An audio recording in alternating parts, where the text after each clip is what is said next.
कश्मीर में मौजूद है आप। लगातार आप कह रहे हैं जम्मू कश्मीर में अब जो सिक्योरिटी सूरत हाल बेहतर है, अमन अमान है।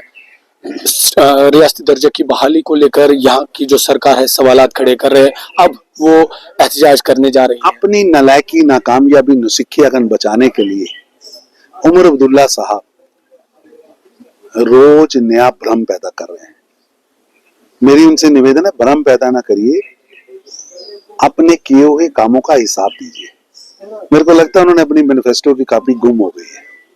अगर उमर अब्दुल्ला साहब के पास मैनिफेस्टो नहीं हो तो मेरे को बताना, मैं नेशनल कॉन्फ्रेंस का मैनिफेस्टो उनको भेज दूंगा।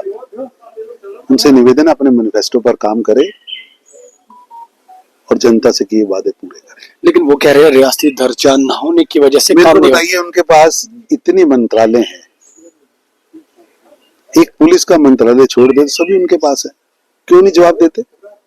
किसने रोक रखा है बेटियों को जो उन्होंने वादा किया था, गैस देने का जो उन्होंने वादा किया था, जो उन्होंने इंफ्रास्ट्रक्चर का वादा किया था, एक भी वादा पूरा नहीं हुआ।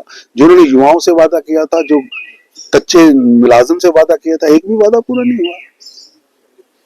सर आप लगातार कोई किसी ने रोका है तो मैं उनसे निवेदन करूंगा कि वो बताएं कि उनकी कैबिनेट ने, उनके फाइनेंस मिनिस्ट्री ने पास करके वो फाइल भेजी और कहीं रुकी है।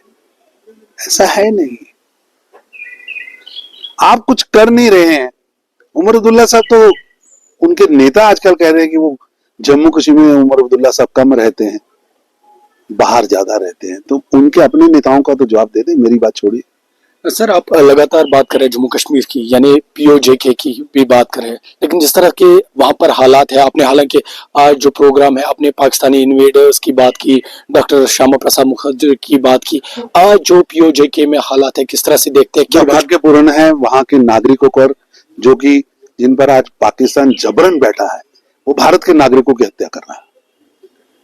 हमें बहुत दुख है, कष्ट है कि पीओजेके में पाकिस्तान नरसंहार कर रहा है। सर एक आखिरी सवाल, जिस तरह से अभी अपोजिशन बीजेपी पर सवालात खड़े करे, जिस तरह से टीएमसी के एमपीज हो या दीगर पार्टीज के एमपीज हो, सवालात खड़े किए जा रहे हैं, निशाना साधे जा रहे हैं कि जो एजेंसियां है उनकी मदद से, इनकी मदद से अपोजिशन को खत्म करने जा रही है। ऐसा कि असल में उन पार्टियों के अंदर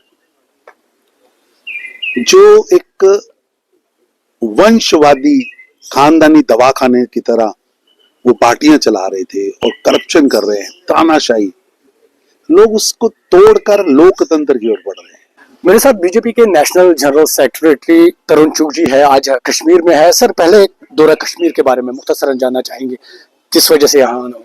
आज श्यामा प्रसाद मुखर्जी जी का शहीदी दिन है और 23 जून को उन्होंने शहादत दी थी कश्मीर की धरती पर। उनको ट्रिब्यूट करने के लिए हम आए हैं।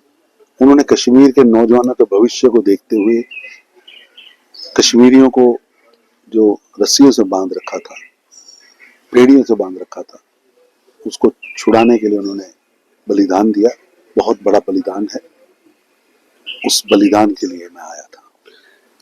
कश्मीर में मौजूद है आप।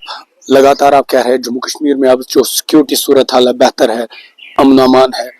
रियासती दर्जे की बहाली को लेकर यहाँ की जो सरकार है सवालात खड़े कर रहे हैं, अब वो एहतजाज करने जा रही है। अपनी नालायकी, नाकामयाबी, नुसिखियागन बचाने के लिए उमर अब्दुल्ला साहब रोज नया भ्रम पैदा कर रहे हैं। मेरी उनसे निवेदन है, भ्रम पैदा ना करिए, अपने किए हुए कामों का हिसाब दीजिए। मेरे को लगता है उन्होंने अपनी मैनिफेस्टो की कॉपी गुम हो गई है। अगर उमर अब्दुल्ला साहब के पास मैनिफेस्टो नहीं हो तो मेरे को बताना, मैं नेशनल कॉन्फ्रेंस का मैनिफेस्टो उनको भेज दूंगा। उनसे निवेदन है, अपने मैनिफेस्टो पर काम करे और जनता से किए वादे पूरे करें। लेकिन वो कह रहे हैं रियासती दर्जा न होने की वजह से मेरे काम को नहीं बताइए, उनके पास इतने मंत्रालय हैं, एक पुलिस का मंत्रालय छोड़ दे तो सभी उनके पास है, क्यों नहीं जवाब देते? किसने रोक रखा है बेटियों को जो उन्होंने वादा किया था, गैस देने का जो उन्होंने वादा किया था, जो उन्होंने इंफ्रास्ट्रक्चर का वादा किया था, एक भी वादा पूरा नहीं हुआ। जो उन्होंने युवाओं से वादा किया था, जो कच्चे मुलाजिम से वादा किया था, एक भी वादा पूरा नहीं हुआ। सर आप लगातार कोई किसी ने रोका है तो मैं उनसे निवेदन करूंगा कि वो बताएं कि उनकी कैबिनेट ने, उनके फाइनेंस मिनिस्ट्री ने पास करके वो फाइल भेजी और कहीं रुकी है। ऐसा है नहीं, आप कुछ कर नहीं रहे हैं। उमर अब्दुल्ला साहब तो, उनके नेता आजकल कह रहे हैं कि वो जम्मू कश्मीर में उमर अब्दुल्ला साहब कम रहते हैं, बाहर ज्यादा रहते हैं, तो उनके अपने नेताओं का तो जवाब दे दें, मेरी बात छोड़िए। सर, आप लगातार बात कर रहे हैं जम्मू कश्मीर की, यानी पीओजेके की भी बात कर रहे हैं, लेकिन जिस तरह के वहां पर हालात है, आपने हालांकि आज जो प्रोग्राम है आपने पाकिस्तानी इन्वेडर्स की बात की, डॉक्टर श्यामा प्रसाद मुखर्जी की बात की, आज जो पीओजेके में हालात है किस तरह से देखते हैं? क्या दुर्भाग्यपूर्ण है वहां के नागरिकों पर, जो कि जिन पर आज पाकिस्तान जबरन बैठा है, वो भारत के नागरिकों की हत्या कर रहा है। हमें बहुत दुख है, कष्ट है कि पीओजेके में पाकिस्तान नरसंहार कर रहा है। सर, एक आखिरी सवाल, जिस तरह से अभी अपोजिशन बीजेपी पर सवालात खड़े करे, जिस तरह से टीएमसी के एमपीज हो या दीगर पार्टीज के एमपीज हो, सवालात खड़े किए जा रहे हैं, निशाना साधे जा रहे हैं कि जो एजेंसियां है उनकी मदद से, इनकी मदद से अपोजिशन को खत्म करने जा रही है। ऐसा कि असल में उन पार्टियों के अंदर जो एक वंशवादी खानदानी दवाखाने की तरह वो पार्टियां चला रहे थे और करप्शन कर रहे हैं, तानाशाही, लोग उसको तोड़कर लोकतंत्र की ओर बढ़ रहे हैं। अगर किसी ने पार्टी छोड़ी है तो लोकतांत्रिक तरीकों से प्रस्ताव पास पर कर वो लोग आए हैं, कोई तोड़ नहीं रहा है। लोग उनकी तानाशाही को लात मार रहे हैं।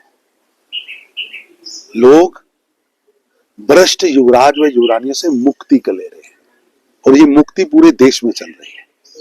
लेकिन उसके बावजूद भी मुल्क में अनएम्प्लॉयमेंट है, खासकर जम्मू कश्मीर के हम बात करेंगे तो मैं तो कहता हूँ उमर साहब, अनएम्प्लॉयमेंट को दूर करिए। हमने पूरे देश के अंदर रोजगार के लिए काम कर रहे हैं, हम रोजगार बढ़ाने की बात कर रहे हैं, हमने तो करके दिखाया, स्किल मिनिस्ट्री बनाई है, रोजगार दिया। बहुत बहुत शुक्रिया। तो ये तरुण चुग जी थे जिन्होंने कहा कि नेशनल कॉन्फ्रेंस हुकूमत, खासकर उमर अब्दुल्ला, जो उन्होंने मैनिफेस्टो लोगों के साथ पेश किया था या जिस मैनिफेस्टो पर उन्होंने वोट लिया था, वो मैनिफेस्टो पर काम करने से वो नाकाम हुए। आफाक शाह के साथ आबिद हुसैन, न्यूज़ 18 श्रीनगर।